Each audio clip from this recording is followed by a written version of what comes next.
দিন ধরার কোনো দরকারই নেই, ধরার পরে ছাড়তে অসুবিধা হয়, যেমন যে কোনো কিছু, যেমন ধরো আমি প্রীতিকে ধরে ফেলেছি এবার ছাড়তে আরে পারবো ভাই না। আমি ব্লগে সেরকম ব্যাপার যে যা হবে করার আগে ভাববে, ধরে ফেললে পরে ছাড়তে খুব প্রবলেম হবে। আরে আমি বেশ অ্যাডভাইজার, তুমি কি তুই ভাব, চাইছো? আর তোকে মোটিভ করে কোন জায়গায় এনেছি তুই ভাব। হ্যাঁ আগে আমি বলো ছিলাম, এখন একটু হয়েছি চালাক।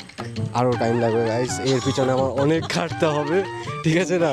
আমি আমার বেস্ট দেব, আর এই পিছনের যেই প্রাণীটাকে দেখতে পাচ্ছ একে আমি একটা আরও ভালোভাবে মানুষ করব, আরও অনেক কিছু শেখাবো। অলরেডি ও মোটামুটি এমন কিছু মানে এত দূর নিয়ে এসেছি, ও একা একা থাকতে পারবে, বাঁচতে পারবে,